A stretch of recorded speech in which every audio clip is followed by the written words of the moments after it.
Great. So again, thank you all for joining us today. This is our third session in our series on clergy finances. And you can find video recordings of our previous sessions on the Episcopal Diocese of Louisiana YouTube channel. So if you're interested in viewing those, just search for that and they will pop up. And in this series, we are exploring a variety of financial topics that you may need in your ministry. And today we continue with best practices in planned giving, including endowments and investments. And we are delighted to welcome Ryan Kelley, CPA, once again to lead us. As many of you know, Ryan is the treasurer at St. Paul's Episcopal Church in Lakeview, and he's a member of the finance committee at St. Paul's Episcopal School.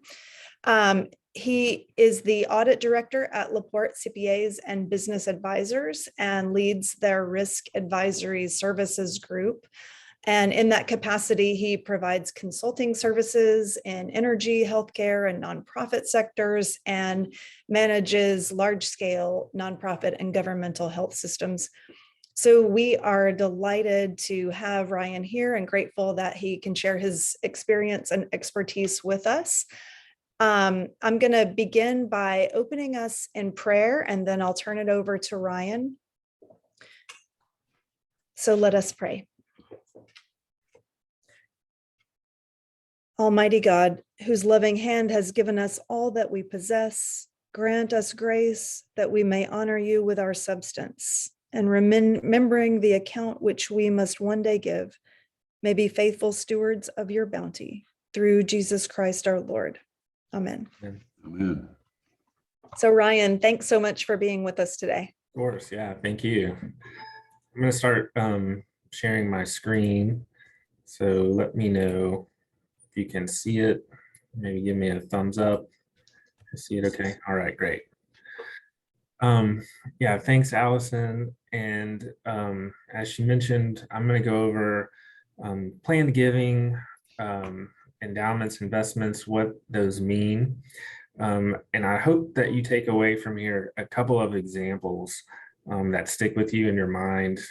So when you talk to parishioners, you're able to explain, what some of these terms mean and how planned giving can be very beneficial both to them and to the church.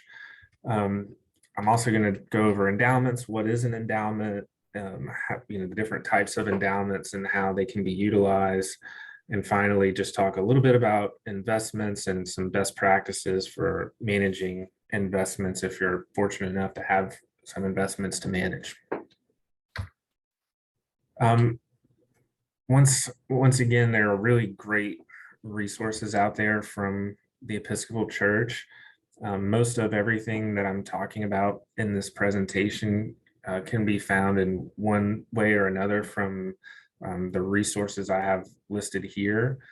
The Episcopal Church Foundation's website is really good.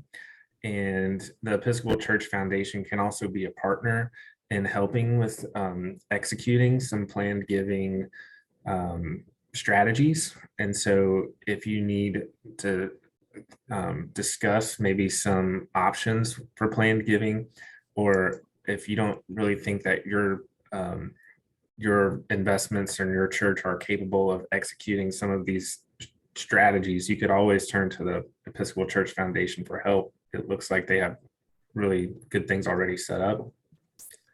I'm also going back to the Manual of Business Methods in Church Affairs that I talked about in the first video. I think this is another good resource that talks about what endowments are, best practices for managing investments.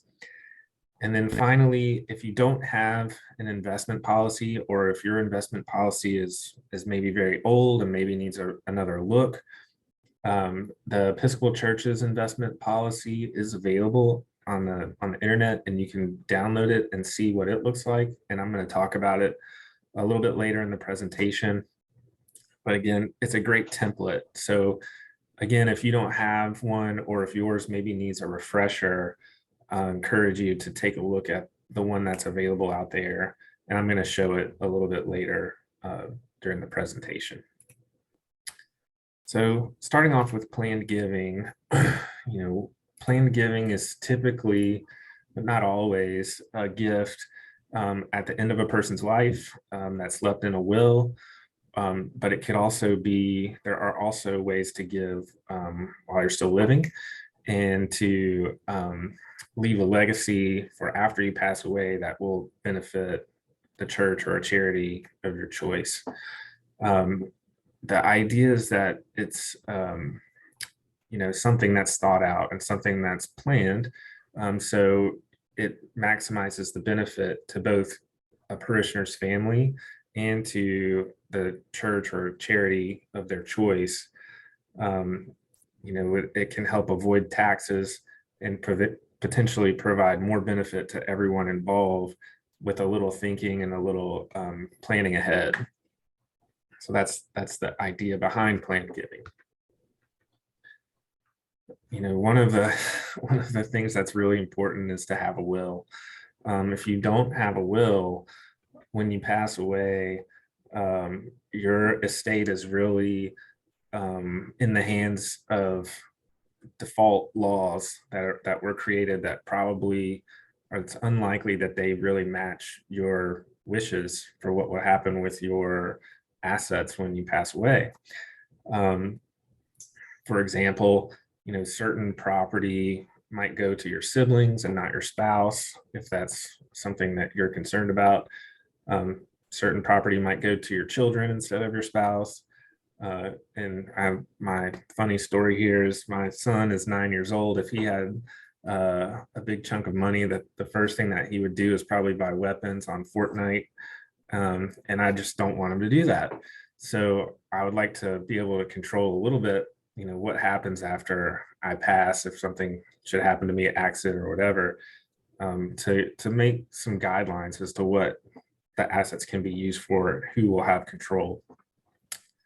The next point here is, you can name who would administer your estate in the event of your passing. Whereas if you don't have a will, it could be, the first person that gets to the courthouse and applies. The state won't make charitable contributions with your assets. And in fact, if you don't have heirs or close family members that would be able to take, or that would receive the assets that you have, the state would take those assets. So these are just things to think about as you consider your parishioners, where they are in their life and their family situations, and things that you might want to bring up to them if it's something that they would like to do. So there's lots of ways you can do planned giving. First is just a direct gift. And I'm going to give an example here in a second. And that's one I really want you to walk away with and remember. But a gift can be given at any time. But then you can make some more, let's say, planned gifts. For example, you could you could gift your home to a charity or to a church, but also have it established in a way that you continue to use the home for the rest of your life. But then when you pass away, the home is in the name of a church or a charity that could then sell it and receive the funding from that. That could be a very large gift, and that could give you a tax deduction in a year where you might want to reduce your taxes. Also, there are ways to name a charity or a church in your life insurance policies or your 401k or retirement plan policies, which I'm going to give an example of a little later, that allow you to have control over those things and use them if you need them, but would also have a benefit to charity if you pass away and your family doesn't need the full amount of those policies. So I'm gonna stop there for a second and give an example of like how that might work, because most people it's a good idea to have life insurance at a younger age. Like specifically for me, I have kids, and if something were to happen to me, to be able to provide for my wife and my kids, if I died, they would have a big chunk of income that would be they could invest, and then it would offset what would be lost for me not working and providing the regular monthly income that I have.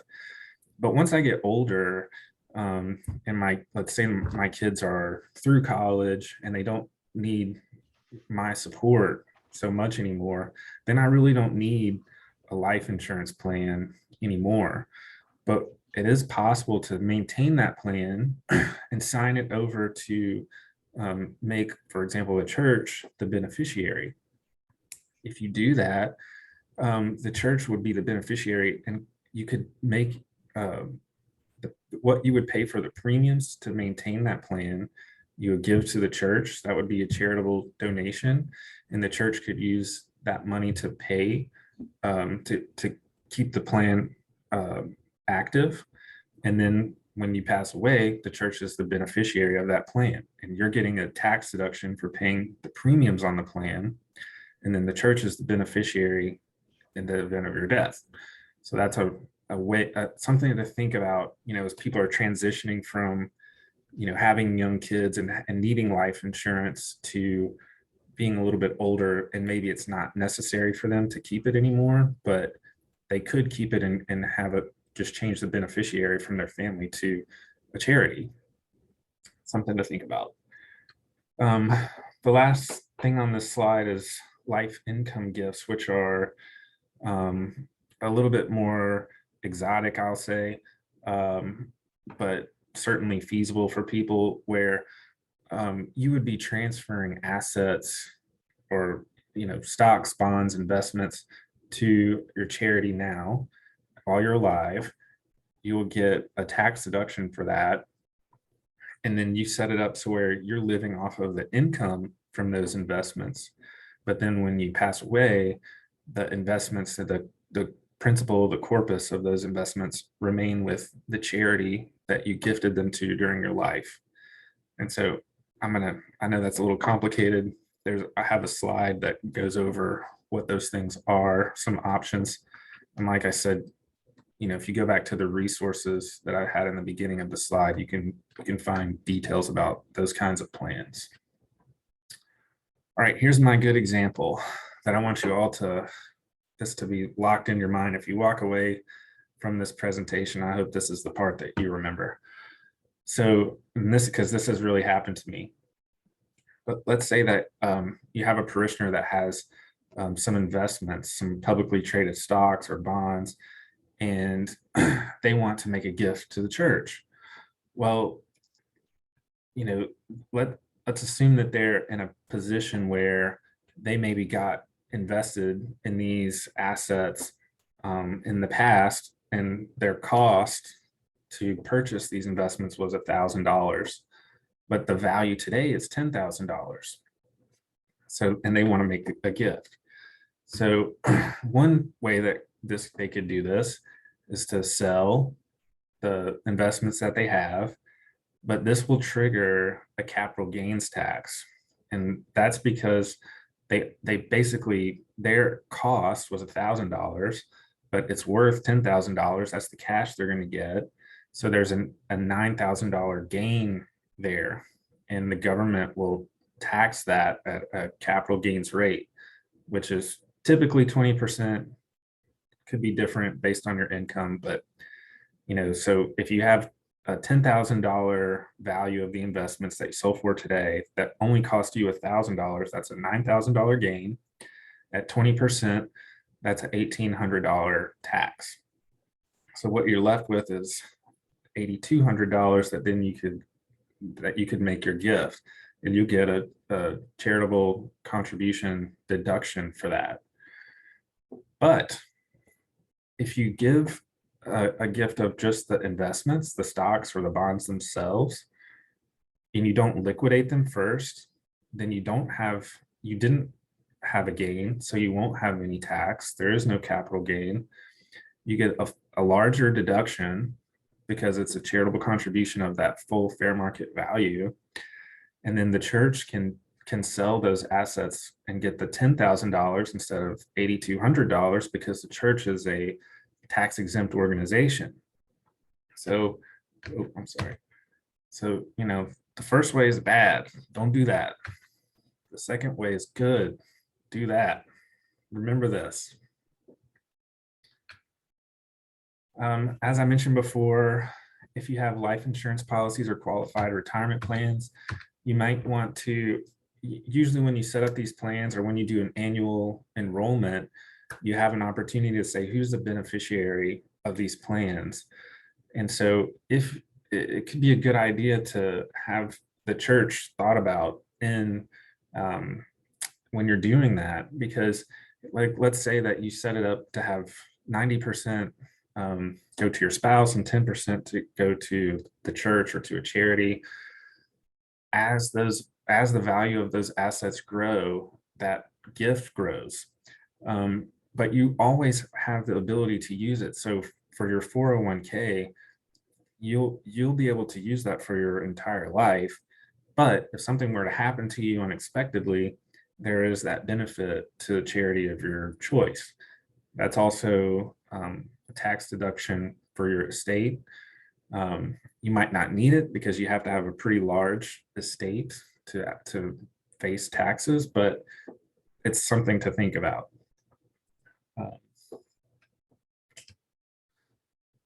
Going back to the planned giving, these are the examples that are in the resources and tools from the Episcopal Church Foundation. So they mainly talk about these three different types. Like I mentioned before, what you're doing is giving your assets or making investments with the church foundation, and you're gonna be living off of the income that those assets generate, but not get the original gift back. That's going to stay with the charity. It could be your church, it could be the foundation itself, but that's going to stay with them. But you are going to live off of the income that generates. So in the first example, the pooled income fund, that allows you to make a gift, and then you're going to receive income, either quarterly or however you set it up. But that income will fluctuate based on how the pooled investment portfolio does. If the value goes up, then you'll receive more money. If the value goes down, you'll receive less. So that's variable. On the other hand, the charitable gift annuity is an annuity, which means that whatever you give, you're establishing a fixed payment that you'll receive, for the rest of your life.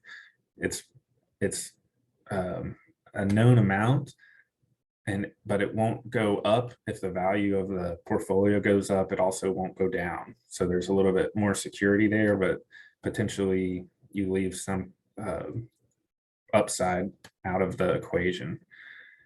The charitable remainder trust is similar to the first two, but it's a larger gift.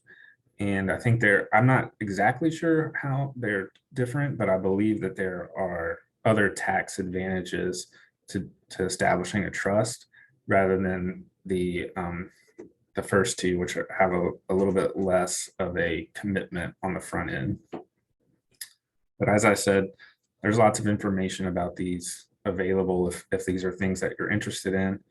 And in all of these situations, I'd say it would be a good idea to have a financial advisor involved, to talk with your parishioners that are thinking about this. And I think that those services are available through the Episcopal Church Foundation. But if not, you could reach out to me. I know people here in my office that work on estate planning and things like that would be able to help. All right, moving on to endowments.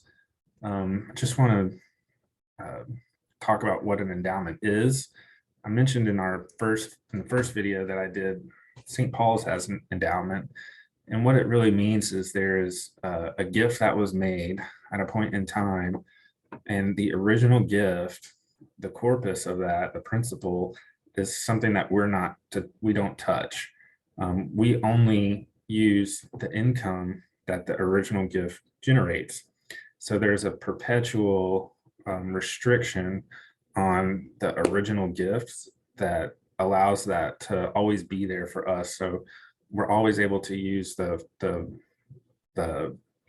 income that it creates over time without actually draining it down to zero. There can be restrictions on the income that's used and how it's used, which I'll go over in the next slide. And these kinds of structures are governed by this Uniform Prudent Management of Institutional Funds Act. And that dictates how they should be operated. And in the case that you were really desperate and you needed to tap into the original gifts, that act would explain how that could be possible and what circumstances that would be allowable. And that's where I would turn to if you were in such a situation, just so you know. So there's a few different types of endowments and terms related to endowments. And if it's unrestricted, what that means is there is the restriction on the original gift that's never to be touched, but then the earnings of that could be used however the ministry needs to use it. A term endowment is similar, except they would have it would be part of the agreement of the gift that once a certain period of time has elapsed or over a period of time, the original gift is available. So it would become, that it would stop being an endowment as that restriction lifted on the principal. That could be over a period of time, or it could be at a point in time when a certain event occurs or a certain threshold is met. That there's different ways that could happen. Quasi endowment, which you might have heard that term before, is when the governing body of a entity sets aside money to be used for a purpose. It's not the same as a donor restriction. Like when a donor makes a gift and they say, hey, you can never touch the original principal. That's different than when, say, the vestry sets aside money for a specific purpose, because in the future, a future vestry could always reverse that. But like in someone's will, if they say, hey, this is a gift that I don't want you to ever reach down and take out of that principal, that has to be respected. Whereas a quasi endowment could always be reversed by a future vestry. Then you can have a restricted endowment, and in that case, there's really two restrictions. First is that the original principal should never be utilized, but the second would be that the earnings on that original principal are restricted for some donor, for whatever the donor requests. So someone could set aside and say, okay, here's $50,000. I want this to be an endowment, and the earnings on the $50,000 can only be utilized for, say, music or music related activities. So you can use that to purchase hymnals, you can use it to tune the piano, but it can't be used, for example, to pay the utility bills. That would be a restriction, and that would have to be respected as that money is used in the future. So just things to know. If you have endowments, understand what the endowment is and really what the restrictions are, because you don't want to be paralyzed and think like, well, we can't use this at all, or we don't know when we can use it or how we can use it. Make sure that the vestry understands what are the restrictions, and that way they can plan the best way to make use of those funds. They're there to be used. I think sometimes there's a thought that, oh, I have this endowment and it just sits there and generates income and money, but I don't touch it. That's not, what's the point then? So make sure that you understand what the gift was for and how it's supposed to be used going forward. And don't be afraid to do that, because that was the purpose. Okay. Moving into investments and just kind of conceptually, when you have made investments, what you're trying to do is at least hold on to the purchasing power that you have today, when in the future you're going to be able, you actually need it, right? So you might have a lot of cash today that you don't really need to use today, but if it just sits in a cash account, the value, the ability to use that and to buy goods and services that you could buy today is going to be lessened over time, because the price of goods and services over time always go up. That's inflation. That's what we're facing in the US right now, is really high inflation. And so by having money invested, you're trying to keep up, so you have the same purchasing power in the future as you do today, at least the same purchasing power. But if you're lucky, you would make even more, you would have growth there. So that's the idea of what your investments are for. It's a really good idea to have an investment policy. If you have investments that does these things that I'm bringing up on the screen, you want to have guidelines for the vestry and for investment managers to understand what can be invested in, what are our targets, what level of risk are we willing to accept with these investments. Are there certain things that we don't want to be invested in at all? So I'm going to bring up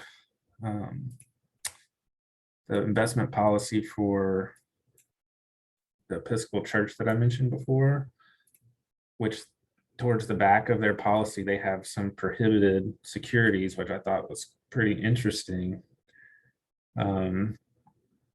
Where they say these are no buy restrictions. So they won't buy stocks or bonds for military contractors, from for-profit prisons, tobacco companies that make more than 10% of the revenue from fossil fuels. These are all the entities that the Episcopal Church won't be invested in. So you're making sure that your money is or your investments are following, your ideals and what's important to you as an organization. And that lets the investment manager, when you have a third party, know, okay, these are the things that we have to stay away from, that the church doesn't want to be involved in.